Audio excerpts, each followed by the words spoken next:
Hey guys, welcome back to my channel. We have a very exciting video today. We're going to be doing a first impression and review on the Laura Mercier Light Revealer Tinted Moisturizer. I've never tried out anything from Laura Mercier before, I don't think.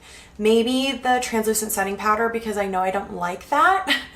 But I definitely haven't tried out any of their base products before, and they are really well known for their base products. The Laura Mercier Tinted Moisturizer is like a cult classic, a go-to favorite for so many people. So I'm really looking forward to trying out the new formula from them, and I'm just gonna get started right away. So I have mine in the shade 2W1 Natural. So it says on the packaging here, Laura Mercier's skin illuminating secret to an effortless, no makeup look. With sheer mineral pigment coverage, this water break cream infuses deep plant-based hydration to revive skin. Infused with French algae, known to noticeably boost the look of skin's clarity and to enliven the complexion. Applied to clean skin with a foundation sponge or with fingertips. Avoid contact with eyes. Okay, so yeah, it just sounds like your basic tinted moisturizer. The name Light Revealer makes me think it's gonna be really nice and glowy. It says Natural Skin Illuminator on it. And you guys know I love all things glowy. So let's get going. I did already prime my skin. I did my skincare routine. So just for reference, as a base, I used these Mugwort Ampoule drops from Ishtri, wearing the CEO Vitamin C Serum from Sunday Riley, and then my Charlotte Tilbury Magic Cream as my moisturizer slash primer. I always use this as a moisturizer slash primer for my foundation, so it's gonna be a good test to wear underneath this product today. But I'm gonna show you the texture of it first. There we go. That's way too much. So it's a little bit of a thicker consistency, but then when you blend it out, just get a little bit here. When you blend it into the skin, it just really kind of disappears into the skin and looks really natural and fresh. So I'm excited to give this a go. I'm hoping this is going to be a good summer shade for me. I had a few little breakouts the last couple days. They're already kind of going away and drying out and closing up, but we'll see how it covers those. And yeah, let's just go for it. I'm gonna use a beauty blender to blend this in because that's how I always apply my foundations. For the most part anyways. Sometimes I feel like using a brush and sometimes I go through phases with my hands, but for the most part I like to use a sponge.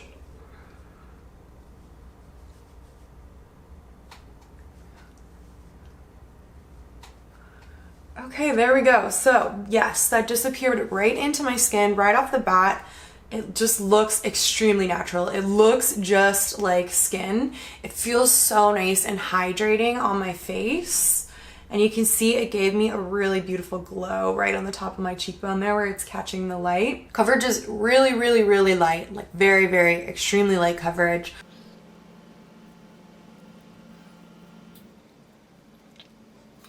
Yeah, you can see it's really not covering much of this breakout down here at all. Just see if I can build it up a little bit, maybe a tiny bit buildable. And then I do have a little bit of texture on my forehead at the moment, so let's see how it lays over top of that. Okay, so I wouldn't say it necessarily emphasizes my texture, or does it? Because it gives a little bit of a glow to the skin. Sometimes glowy products can emphasize texture. I'm not quite sure. We'll have to keep an eye on that. So yeah, definitely first impression is gonna be extremely light coverage. This is gonna be great for you if you want a no makeup type of look. If you're just looking to really softly even out your skin tone and have the makeup that you're putting on feel really nice and lightweight and moisturizing, I think you'll really like this. Ooh, it's looking a little dry and cakey and kind of separating almost a little bit on my chin here.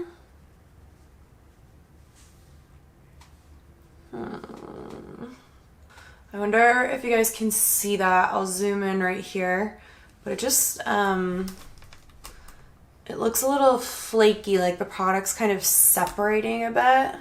Yeah, and it's kind of happening right here in the center of my forehead as well. So I feel like buffing that in with the sponge is kind of making that worse. So I'm gonna give that a little break. So it looks like it's a water-based foundation, but it's not silicone free. It's not oil free, I should say.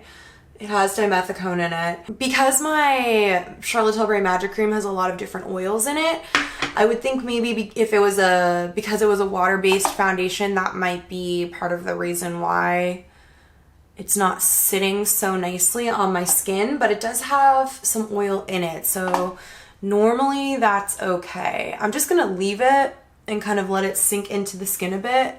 We'll see how it goes. Coverage wise, yeah, really natural. It just looks like my skin. It's added a little bit of a tint just because the color is a little bit warmer than the skin tone on my face. Yeah, it's pilling. Oh no.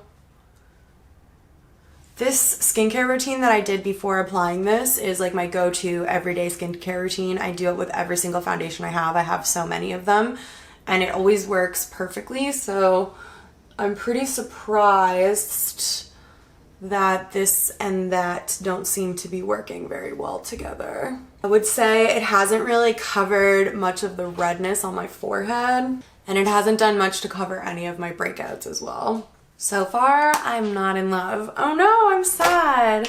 Okay, I'm gonna go ahead and finish up my makeup. It is 1:08 right now. So we'll come back and we'll do another check-in when I'm finished with everything else. And then I will continuously keep you guys updated throughout the day. We'll see how this wears as I go about my day today.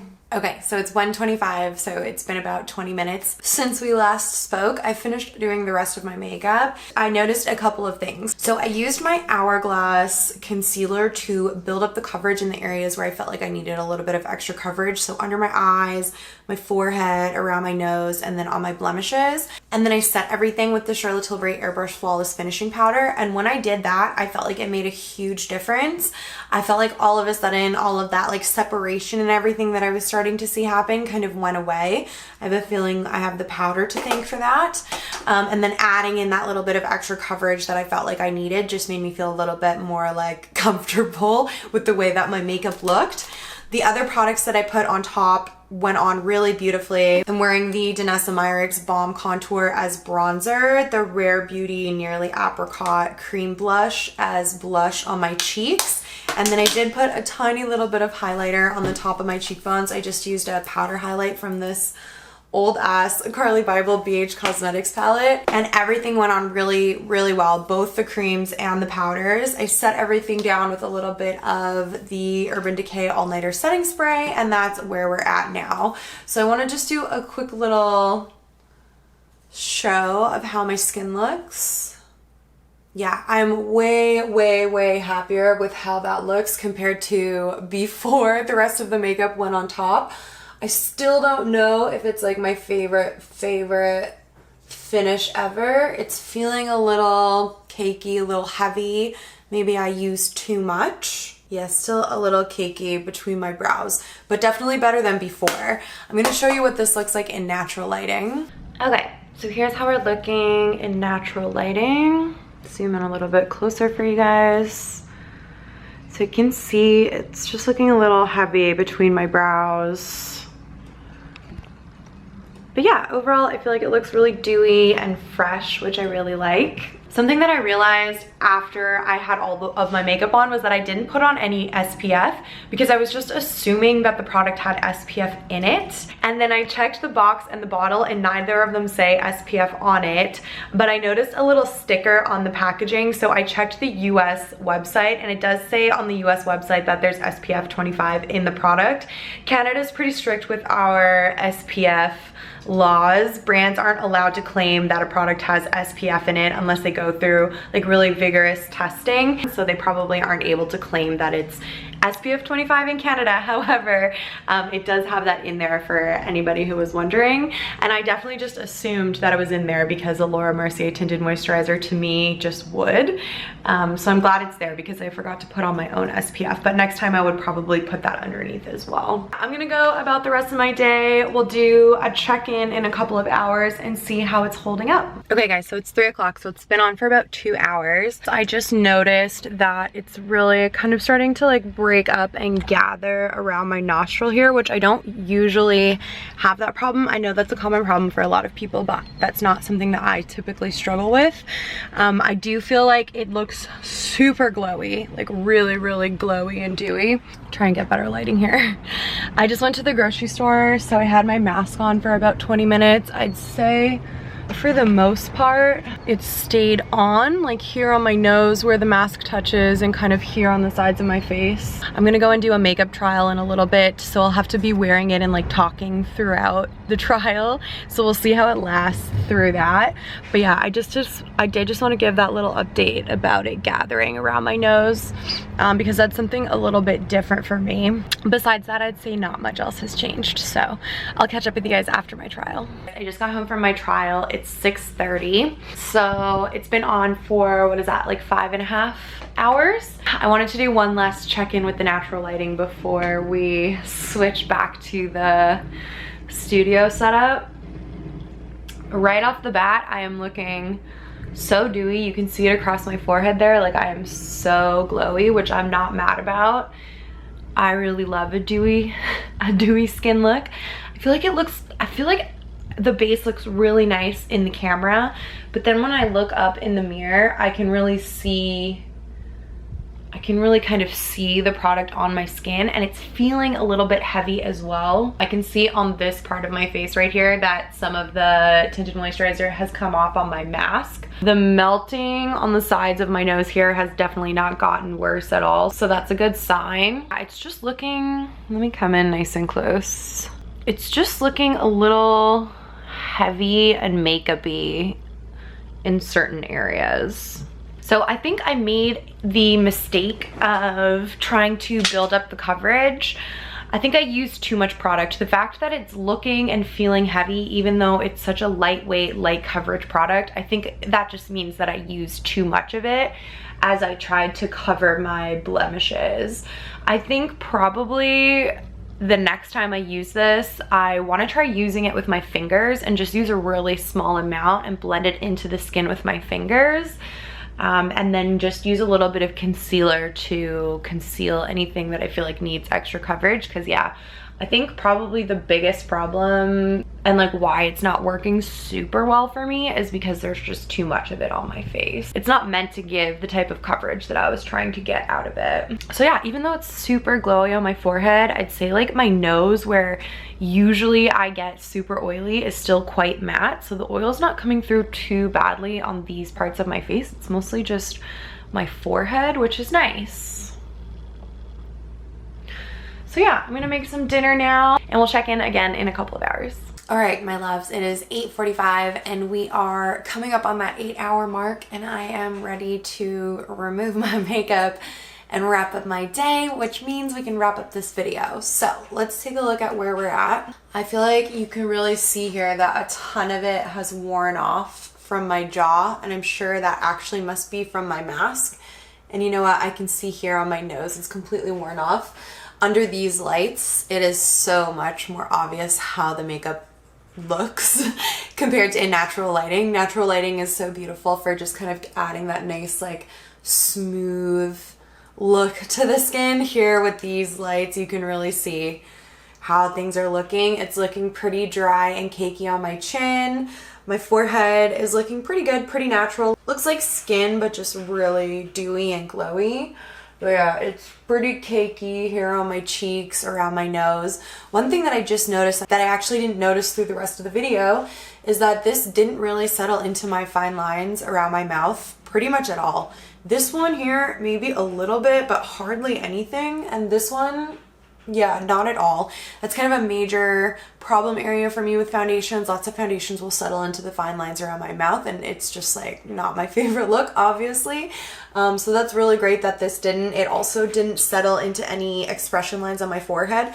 Sometimes when I make a lot of expressions throughout the day, the foundation can kind of settle there. I can see little lines in the foundation. This has not done that at all, so that's great.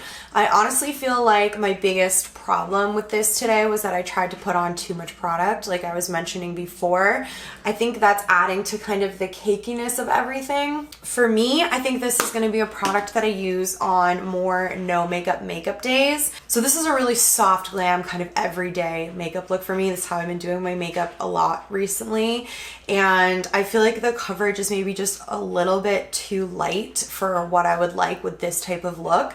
However, there's lots of days where I just do a little bit of concealer under the eyes, some mascara, and some brow gel. I feel like this would fit in really nicely on that type of day. So for me, that's a no makeup, like super natural makeup type of day. For some people, that's going to be like the most makeup you would wear in a day. And so if that's what you're looking for a product for, I feel like you might like it. I can't say for sure though, because of how it's kind of cakey and dry on my chin. It doesn't look the best in this part of my face, but it looks nice up here.